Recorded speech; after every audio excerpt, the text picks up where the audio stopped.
Hi everyone, welcome back to another episode of the Mindshift Special Ed channel. Today I'm very excited to welcome Miss Polk, an experienced elementary general education teacher who is very passionate about inclusive education. With several years of being in the classroom, Miss Polk has worked closely with students of all abilities, finding creative ways to support diverse learning needs. In today's discussion, we will explore Miss Polk's experiences, her challenges, and her insight on making inclusion meaningful in a general education setting. Miss Polk, you're welcome to the Mindshift Special Ed studio. Thank you. All right. So I'm glad you made it to this discussion for us to have a fruitful topic. Maybe your experiences since you've started working in an inclusive environment. Mm-hmm. All right, so if you don't mind, can you tell us a little bit about yourself and your journey as an elementary general education teacher? Yes, so I'm Miss Polk. I have been in elementary education for 6 years. Okay. I've spent 2 years in first, second, and third grade. And this is my second career. I was in banking for 7 years. And even in undergrad, I thought I would be a teacher for the first 3 years. And then year 3, I said, you know what, I don't know what this is for me. Okay. So I changed my major at the last minute to sociology, graduated, got into the banking, and 6.5 years later, I was like, you know what, I wasn't being fulfilled. I was missing something. So I left on a whim. I did not have a new career. I did not know what I was going to do, but I spent about 6 months making that transition, and I went into subbing at my son's school. Okay. And I realized, I was like, you know what, this is where I need to be. I need to work with kids. So I had to figure out how could I go about getting my license. So I jumped into Charlotte Mecklenburg schools, and I was able to go through a program that got me into the classroom. So it has been everything I needed it to be, for sure, working with the students. Wow, that's great. But if you were to find yourself in the bank by now, you'll be giving me a lot of dollars. Right, for real. Education is definitely about the fulfillment, though. I come home every day and I know I'm reaching out to somebody, and it's always something different, with the kids. They're going to tell you a different story every day. You're laughing about something. Oh, okay. So in what ways do you adapt your teaching method or strategies to ensure that students with special needs are fully participated in your general education classroom? Okay, so the first thing is a strong routine. So by implementing a strong routine, students are able to know this is what's going to happen next. Okay. And I don't have students getting lost in the space of, we're transitioning. So they already know this is what we're going to do. So I start my day with my students I have a slideshow. Okay. So that, for me, it keeps me on point and it keeps me on track. Like, I put a lot of words on my slides. I know some teachers may not, but that way I don't miss anything. And I found that using pictures when I'm teaching certain things, so we were reading a book, Peter Pan, recently, and of course it's very wordy, so including pictures of the characters for the students to look at, and adding in, like we talked about, the historical context, showing videos of even like the first automobile, so students would know, okay, this is what it looked like, or this is how the kids are dressing, and this is why, or this is why. For in that book they had, women were the caretakers. Okay. So this is why women were considered the caretakers in this historical context and how it's changed. So making sure I include pictures, videos, for my special needs students, having a book in their hand. So even if they're not tracking, they know this is what it feels like to have your book, turning your page, making sure you're following along with the words as I'm reading the book. And when I'm teaching students phonics, I use videos to play songs. Okay. So I'm trying to include so many different things so that way I'm reaching out to everybody. And when I pull a small group, I give the students the opportunity to use hands-on. So they might draw the letters in the stands, as they're mouthing the sounds. So I really just, anything that I see might be fun for a student or bring in my special needs students, I'm going to do it for them. It goes back to knowing your student, though. Whatever you can find that's going to keep them engaged and interested, you just got to find it and use it. Oh, that's great. I can see you're actually practicing inclusive education in your classroom. Yes. Because you're making sure that you're catering for the special education needs students in your classroom. That's great. So are there special ways, maybe you can share some memorable experience with us in collaborating with students with special needs, special education teachers? in Yes. making impact in students' life? Yeah, so I have been working with our special education. She's the facilitator since my first year in teaching. She was actually a general education teacher. So that's the good thing about it. So she knows exactly where I'm coming from, the things that we're doing in the classroom, and she's pulling my students 5 days a week generally. So even if it's a quick in the hallway, this is what I'm working on in the classroom this week.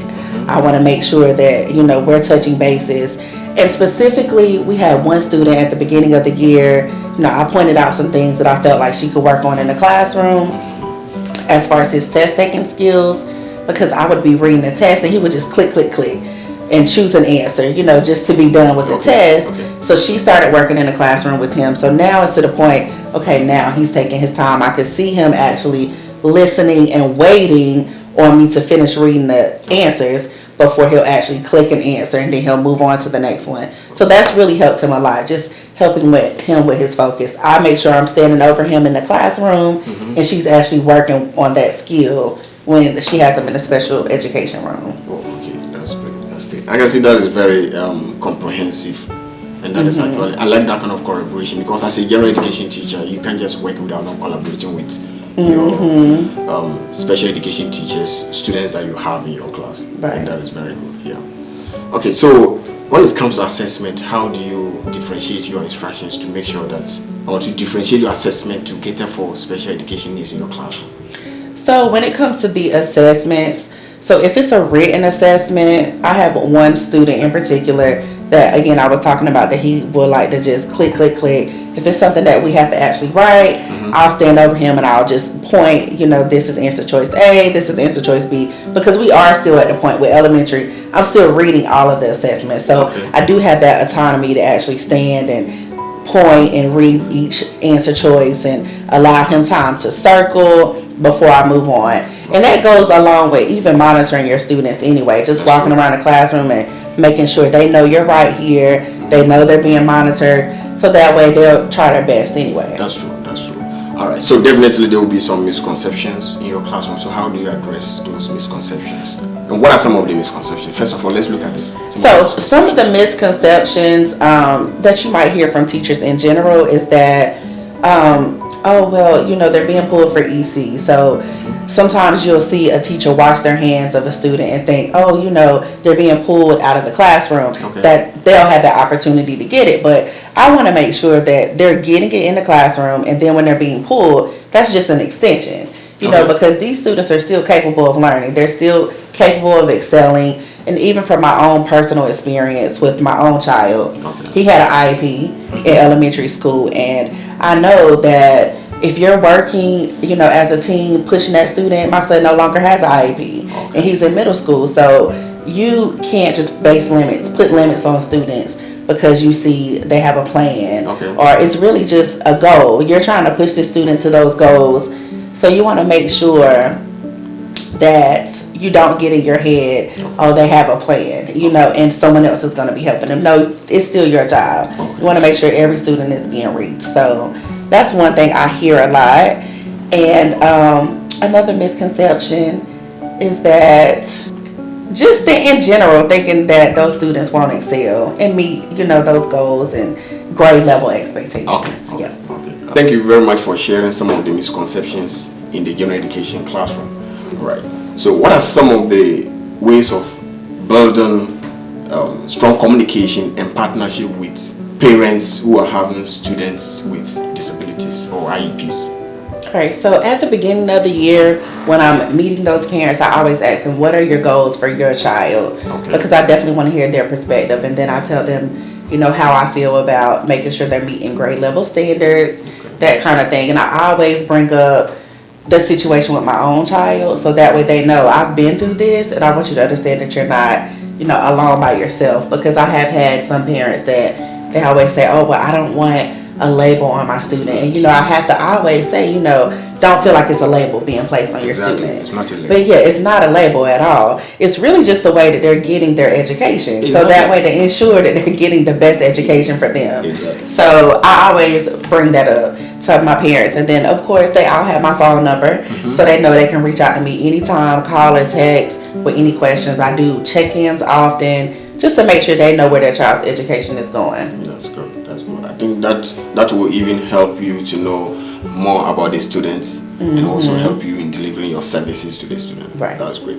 So let's take it that I'm a new general education teacher. So what piece of advice will you give to me if I'm going to start working with students with disabilities? Do not look at them like they're different from any other student, because all students, they all learn differently. So you don't want to just put in your mind, this student is special education. Like, you don't always want to do that.